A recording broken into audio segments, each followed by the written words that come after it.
अगर स्टोरी पसंद आ रही है तो हिंदी स्टोरी चैनल को सब्सक्राइब करें और वीडियो को लाइक करें। एपिसोड 72 नई जिंदगी में पहला कदम। लैला की समझ में नहीं आ रहा था कि वो क्या करे। माँ से मिलने की उम्मीद लिए वो अपने घर तो आ गई थी, लेकिन उसे जरा भी अंदाजा नहीं था कि आज ही बापू का श्राद्ध चल रहा है और यहाँ नंदराय भी मौजूद हो सकता है। वो आंगन के टूटे फूटे दीवार के पीछे छुपकर सोचने लगी कि उसे क्या करना चाहिए। कुछ पलों तक यूं ही सोचने के बाद उसका दिल चाहा कि वो वापस लौट जाए, क्योंकि नंदराय जिस तरह से वहां बैठा हुआ था उसे देखकर तो ये नहीं लग रहा था कि वो अभी यहाँ से जाने वाला है, और वो किसी भी कीमत पर नंदराय के सामने नहीं आना चाहती थी। उसने वापस लौटने के लिए अपने कदम बढ़ा दिए थे कि अंदर कमरे में से निकलकर उसकी माँ बाहर आंगन में आई और नंदराय को देखते ही दहाड़े मारकर रोते हुए बोली, जमींदार बाबू, देखिए ना क्या हो गया। बेटी की तलाश करते करते अभागा लाली का बापू भगवान से जा मिला। कितना समझाया मैंने कि जब वो गुलच्छनी हमारे मुंह पर कालिक पोत कर भाग गई तो अब उस कलमुही के पीछे अपना वक्त और अपनी जान गंवाने से क्या फायदा। लेकिन लाली के बापू ने मेरी एक न मानी और देखिए वो मनहूस को तो रंगरलिया मनाने शहर भाग गई और इस दुख ने मेरे पति को छीन लिया। लैला को अपने कानों पर यकीन नहीं हुआ कि उसकी सगी माँ उसके बारे में ऐसी बातें कर रही है।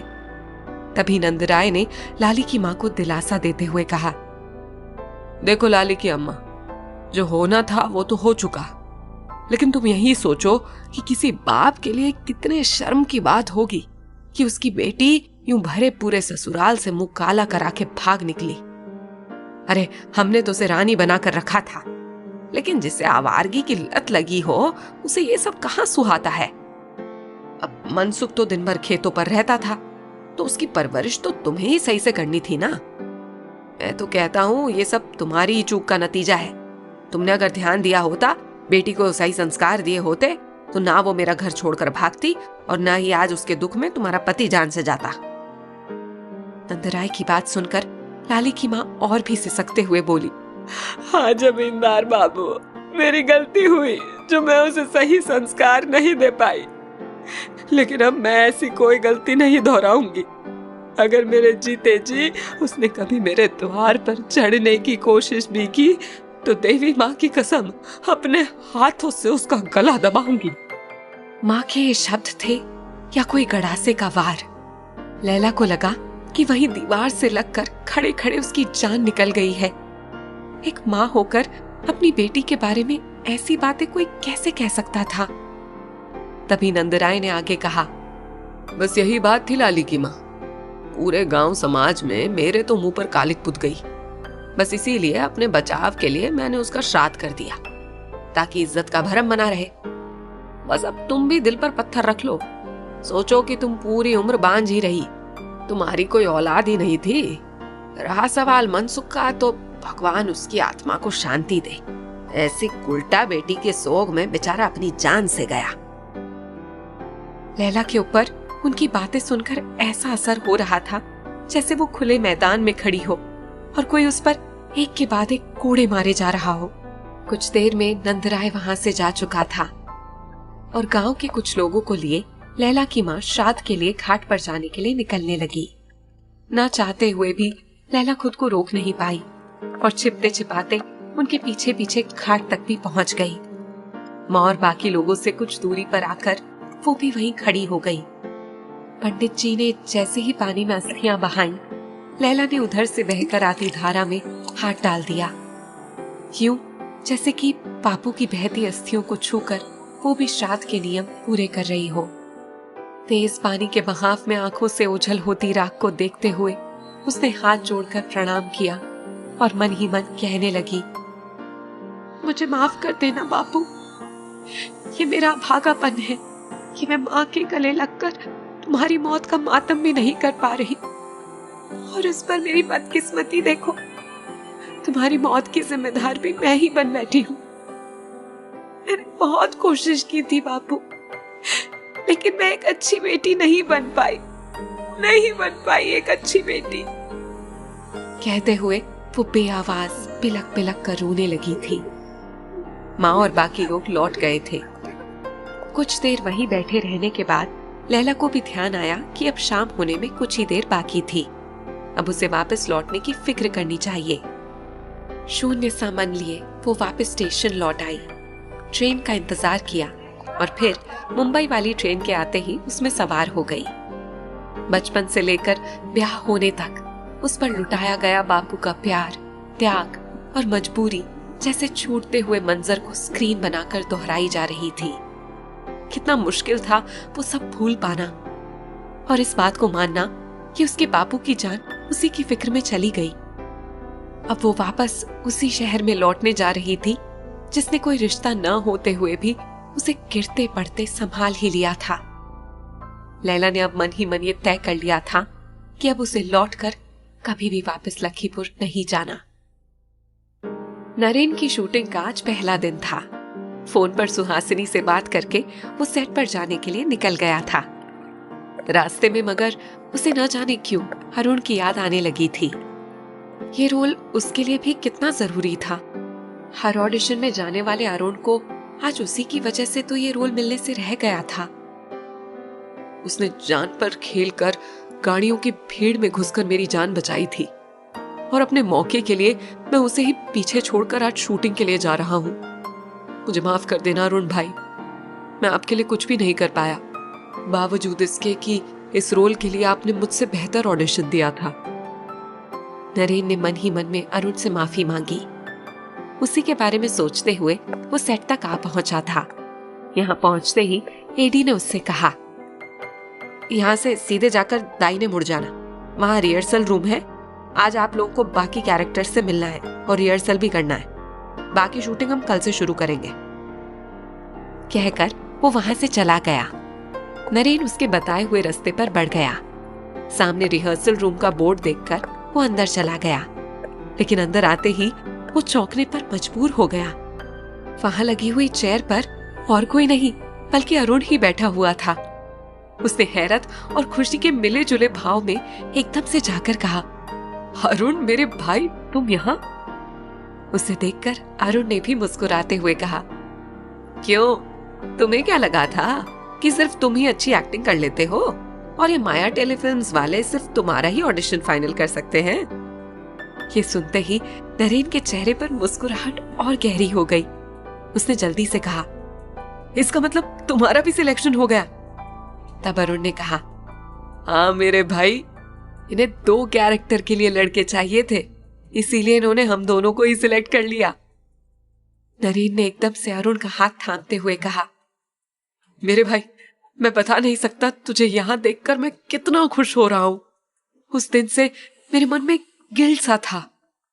ये सुनकर अरुण ने कहा, अरे ऐसा नहीं सोचते भाई, ये सब तो किस्मत की बात है, लेकिन मुझे अपनी मेहनत पर पूरा यकीन था, इसीलिए मैंने एक पल के लिए भी नहीं सोचा कि मेरे बदले तुम्हें काम मिल जाएगा तो सही नहीं होगा।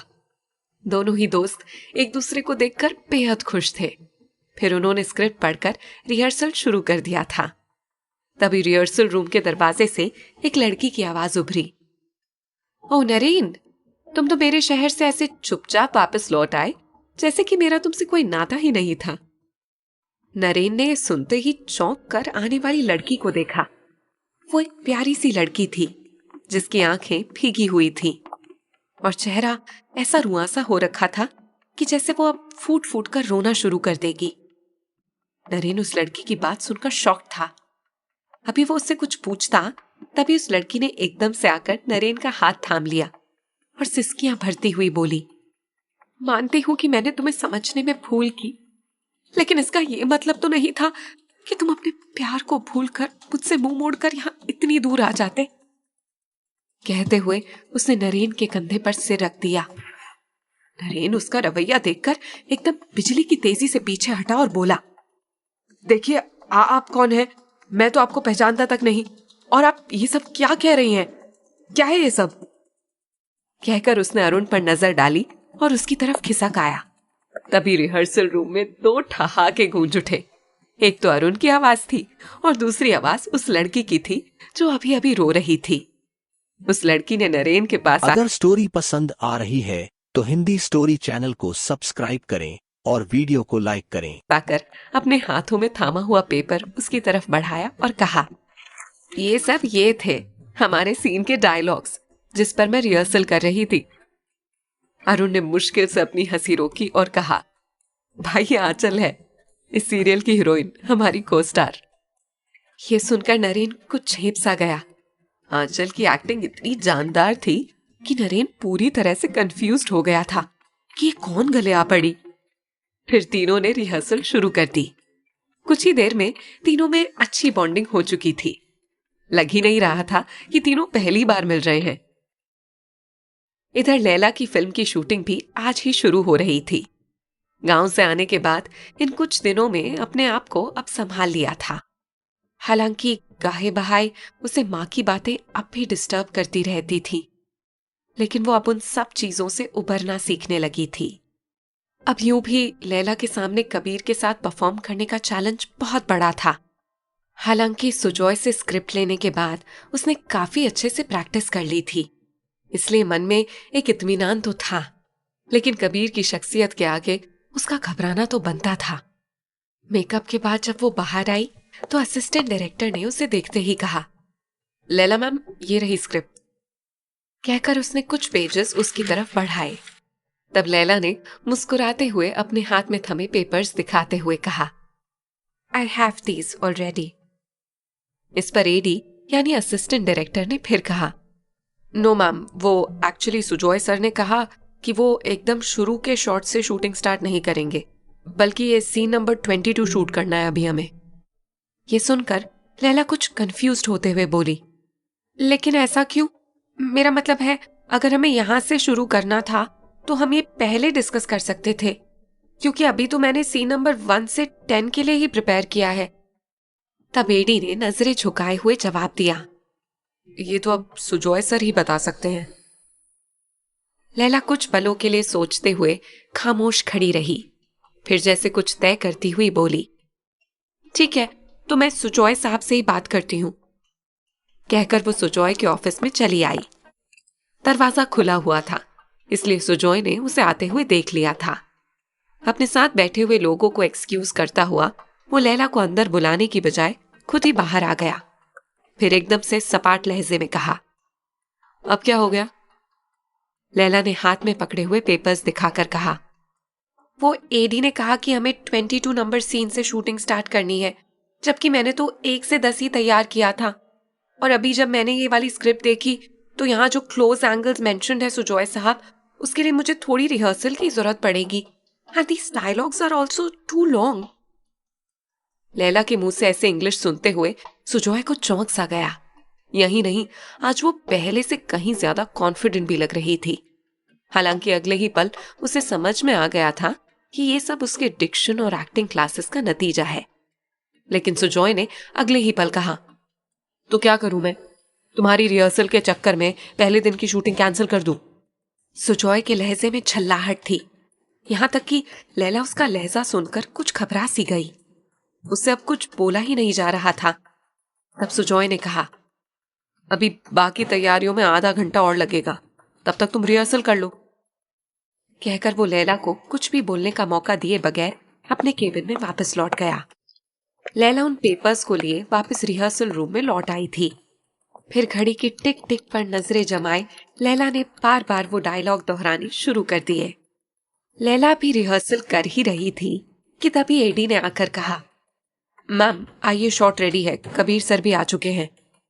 लैला ने एक नजर सामने लगी घड़ी पर डाली और एक गहरी सांस भरते हुए हाँ में सिर हिलाती हुई एडी के पीछे ही बाहर चली आई। सामने ही एक बड़े से शेड के नीचे कबीर बैठा हुआ था।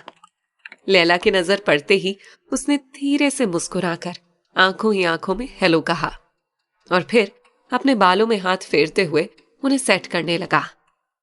सारी तैयारी पूरी होते ही सबने अपनी पोजीशन ले ली थी। तभी सुजॉय ने आकर कबीर को समझाते हुए कहा, कबीर सर, सीन कुछ इस तरह है कि फिल्म की हीरोइन काजल को आपको अपनी मोहब्बत के बारे में समझाना है, लेकिन काजल जिस फैमिली से बिलोंग करती है वो काफी गरीब है, इसलिए वो आपको चाहते हुए भी इनकार करेगी। तब आपको उसे कन्विंस करने के लिए डायलॉग बोलने हैं। कहकर उसने स्क्रिप्ट वाले पेजेस कबीर की तरफ बढ़ाए, लेकिन कबीर ने उन पेपर्स की तरफ देखे बिना ही कहा, ओ कम ऑन सुजॉय, अगर तुमने मुझे शॉर्ट समझा दिया है तो तुम्हें अब डायलॉग की फिक्र करने की जरूरत नहीं, वो मैं कर लूंगा। कहकर वो अपनी जगह पर जाकर खड़ा हो गया। एडी के एक्शन बोलते ही कबीर के सामने खड़े होकर लैला ने अपना डायलॉग शुरू कर दिया। मुझे इन बातों में मत उलझाओ कुमार, मैं ना। इतना कहते ही लैला बाकी के डायलॉग्स भूल गई। सामने खड़े सुजॉय ने कुछ गुस्से में कहा, काट इट, स्क्रिप्ट देखो अपनी, ये डायलॉग है। मैं पूछ रहा हूं ध्यान कहाँ है तुम्हारा? इस तरह डायलॉग्स बोलोगी? इतने दिनों में यही सीखा है तुमने? सुजॉय का ऐसा रवैया देखकर लैला की आंखें भीगने लगी थीं। लैला ने मन ही मन सोचा, तो क्या अब मुझे पूरी फिल्म इस खड़ूस से यूं ही डांट सुनकर शूट करनी पड़ेगी? हिंदी स्टोरी चैनल को सब्सक्राइब करें।